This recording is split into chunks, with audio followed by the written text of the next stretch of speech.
Good morning. Good morning. I'm glad to be here today with Cook County Health and Hospital System CEO Israel Rocha and Dr. Turner, who heads up our team at Provident Hospital, to announce that Provident will soon be accepting ambulance runs once again. Starting tomorrow morning, Provident Hospital will again be open to EMS transports for the first time in more than a decade. This is an exciting milestone, and one that comes after a significant amount of investment and focus on this treasured and historic community hospital. By accepting ambulance runs, Provident Hospital is reaffirming its clinical capabilities and commitment to serving those who live and work in and around Chicago's South Side. Since being founded by Daniel Hale Williams in 1893 as the first hospital in our nation owned and operated by African Americans, Provident Hospital has a long and rich legacy caring for people of all races, ethnicities, and backgrounds, regardless of their ability to pay. Resuming ambulance runs reinforces the hospital's position as a vital community asset that we should all be proud of. I'd like to thank the team at Cook County Health who worked so hard to reinstate this essential service. We're continuing to enhance and grow the services being provided at the Provident campus, and there's no doubt that the hospital has a bright future ahead. Now, I'd like to introduce my commissioner, Bill Lowry, in whose district Provident Hospital is located. Thank you, Madam President. I am Bill Lowry, Cook County Commissioner of the 3rd District. Today is a very exciting day as we talk about one of the gems of the 3rd District, Provident Hospital. Over the past year or so, we have cut the ribbon for a new dialysis center at Provident. We have cut the ribbon for a new MRI center at Provident.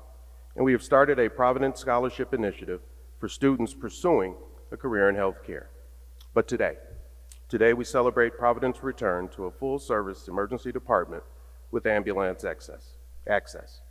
The import of today cannot be overstated, as when your loved one is experiencing a massive heart attack, they deserve to receive treatment within, not outside, the community. When your loved one is bleeding because of an accident or an act of violence, they deserve to receive treatment within, not outside, the community. And when your loved one is going into labor while in the community, they deserve to give birth within, not outside, the community. Healthcare is a right, and we at Cook County recognize that right. We at Cook County respect that right, and we at Cook County promise to deliver healthcare in accord with that right. So to all of you, be safe, be healthy, and be blessed. I think now our CEO, Israel Rocha, will follow. Good morning, everybody. Good morning. We're very happy to be here, and I want to start by expressing my sincere appreciation and thanks to President Preckwinkle for your tremendous support and work at ensuring that Provident Hospital remains a vibrant center of care. I'd also like to thank the Cook County Board of Commissioners, particularly Commissioner Deere and Commissioner Lowry, who have been steadfast advocates of ensuring that Provident Hospital has a bright future. Together, you are the biggest champions of our health system and elevating Provident Hospital's role as a provider of care and long-standing bastion of health equity. I am proud to be able to tell you that tomorrow, Provident Hospital will be welcoming its first ambulance run in over a decade. In the last few years, we have made significant enhancements to the Provident campus, including that have led us and allowed us to be able to resume ambulance services and care for those who need immediate medical attention. These renovations include being able to install a new MRI, establish inpatient dialysis service, reopened our intensive care unit, and expanded our medical surgical capacity. This has allowed us to see a greater number of patients, to be able to reinvigorate the hospital and its care capacity and capabilities. Each year, Provident Hospital sees nearly 19,000 patients that present to our emergency department. We expect to see our emergency room volumes increase by a few thousand annually and admissions to increase proportionally once our ambulance runs commence starting tomorrow. It is an honor and a privilege to be rejoining the EMS network for caring patients in their time of greatest need. We have long cared for our friends and neighbors and communities across the South Side.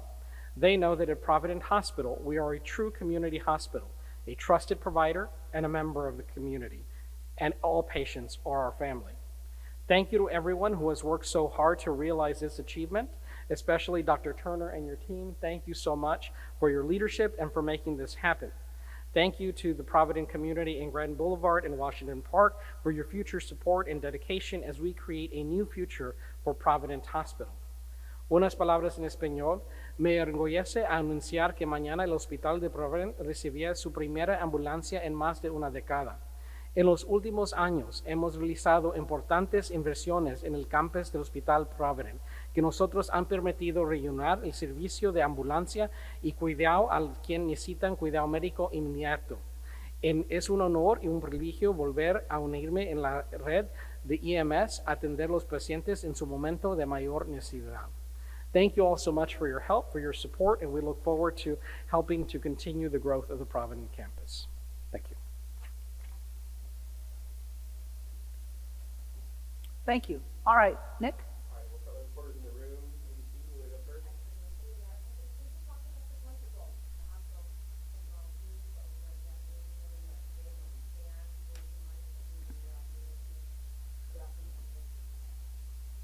Well, first of all, I'd like to thank Israel Rocha, our Chief Executive Officer of the Health and Hospital System, for his good work.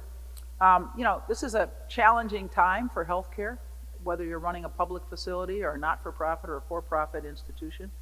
And I'm proud of the work that Israel and his team have done over the last several years to put us in a good financial place.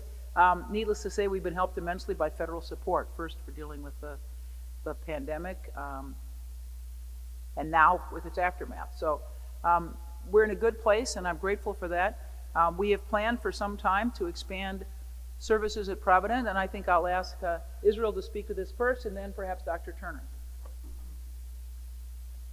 So we, over the past few months, especially the last 18 months, we have been working to create a model that is sustainable for Provident.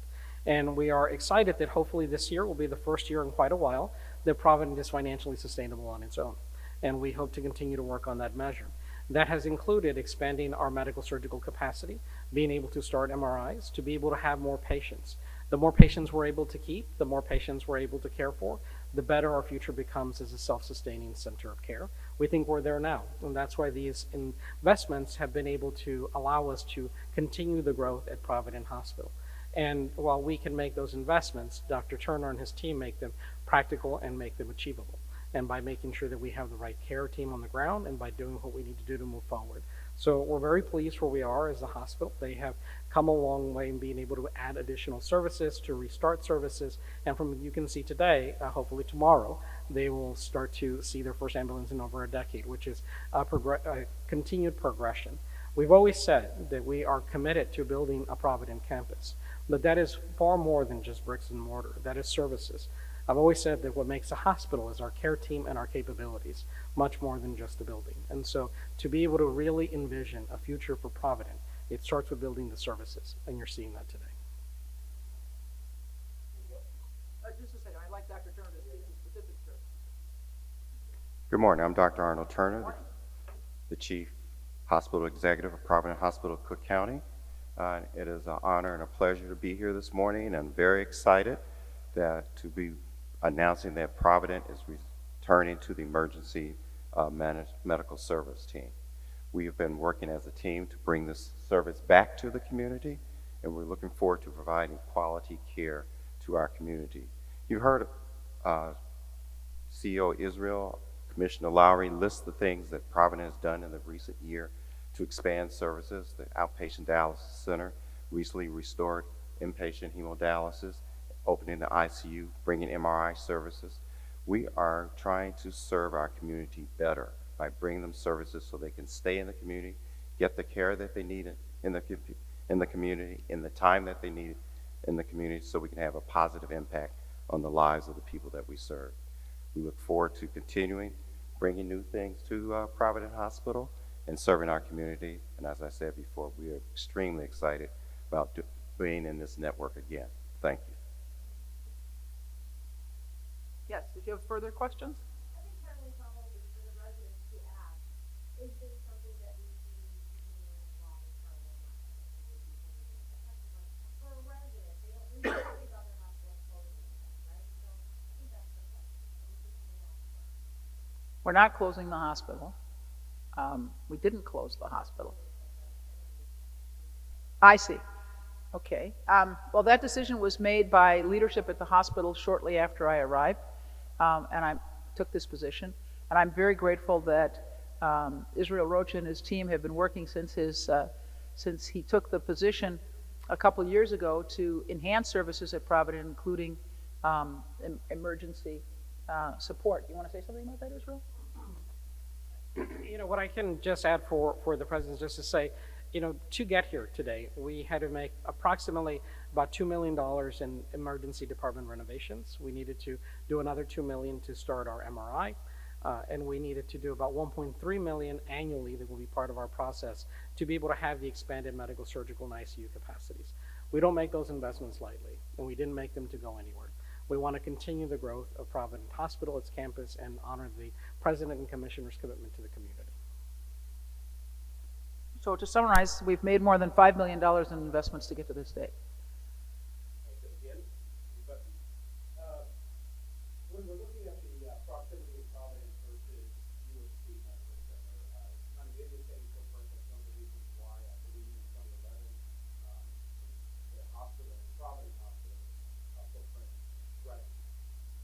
What does having the center in the city mean when you have the University of Chicago Medical Center within a 5-minute drive?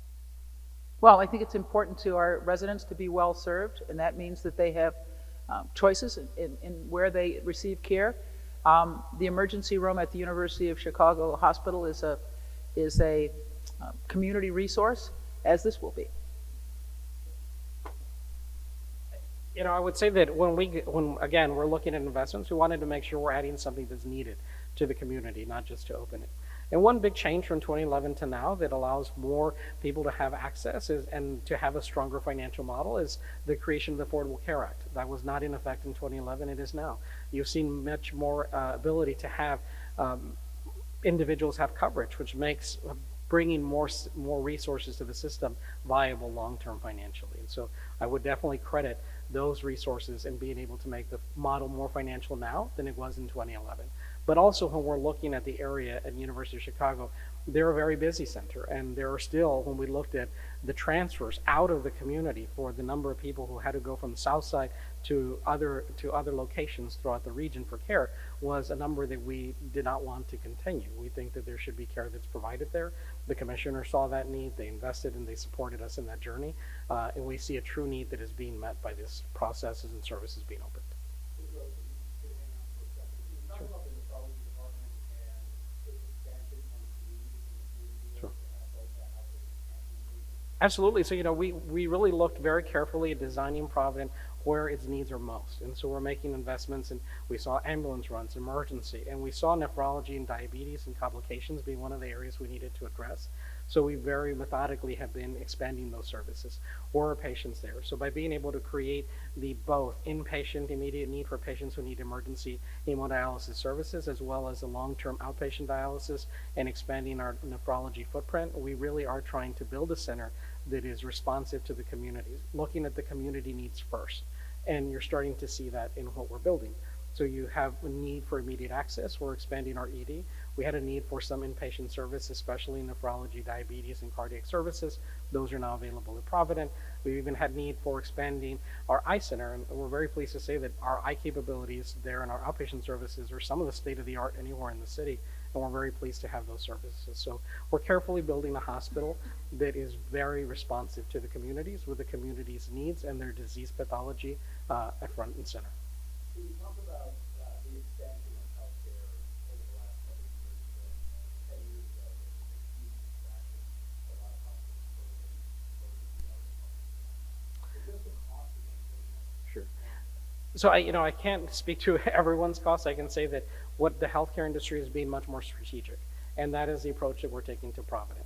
So we're really looking at the underlying disease pathology in the community and trying to see what is being served, what is not, and to go into those areas that are not being served, or that there's still a greater need that needs to come to the community.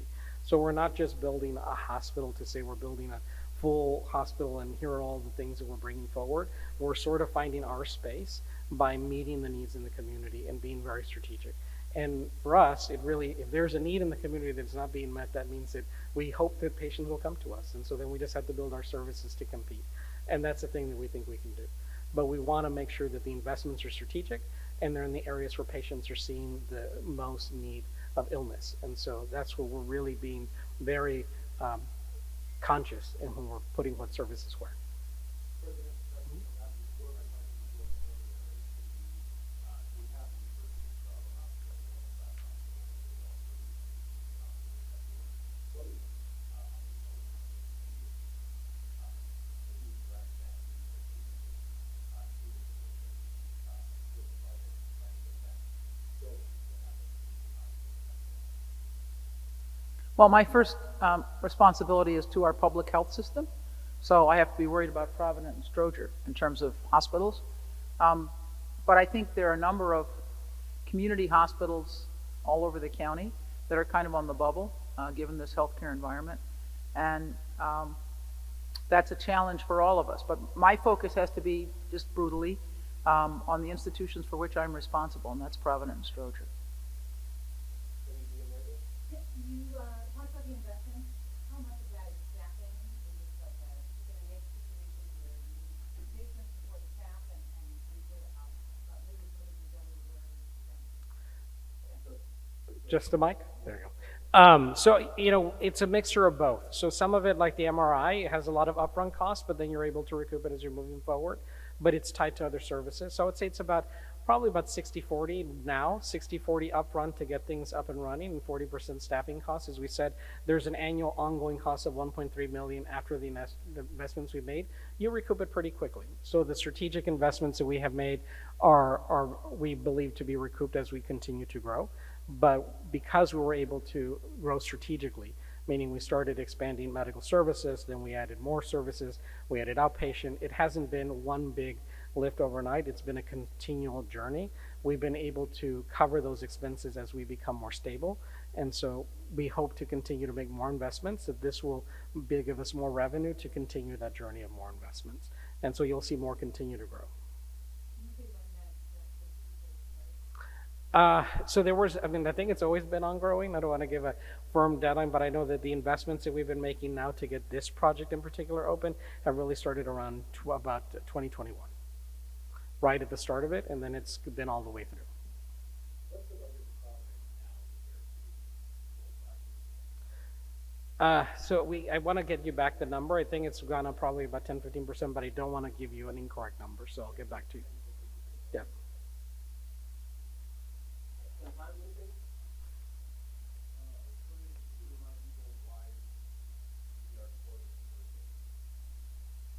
Well, let me just say, I can't speak to that because I'm not a doctor. I'm not in the healthcare field, and although it happened early in my tenure, the leadership that made that decision is no longer with us. So, and I'm not going to ask Israel to defend it. How does anyone is asking why did it happen from your end? Lost in the midst of time. I can't remember, frankly.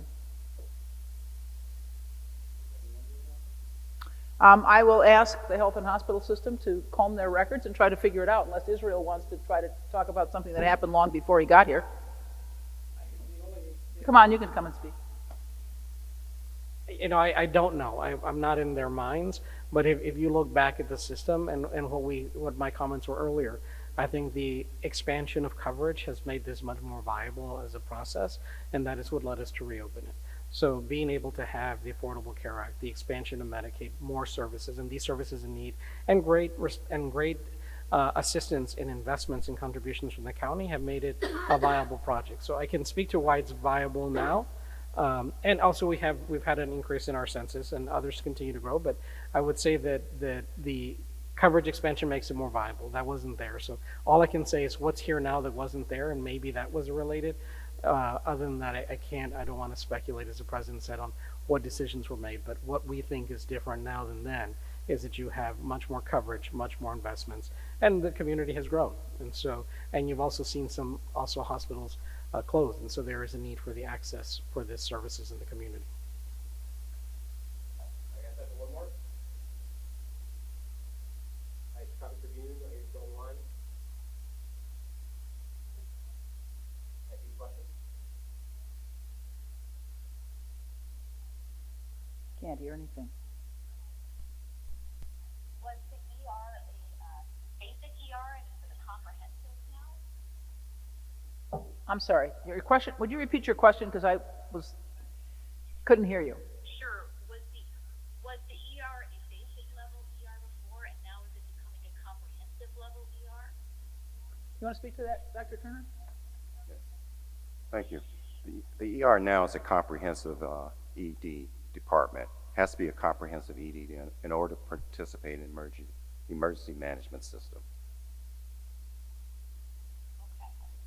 And then I have one more question, and I apologize if this has already been answered. I can't really hear the question very well. The 8-story building that is supposed to open, what is the status of that? Sure. So the health and hospital system began planning for a new Provident Hospital in about 2017. I think that's right. In 2019, we requested a certificate of need, a CON, from the state of Illinois to proceed with construction. And then, of course,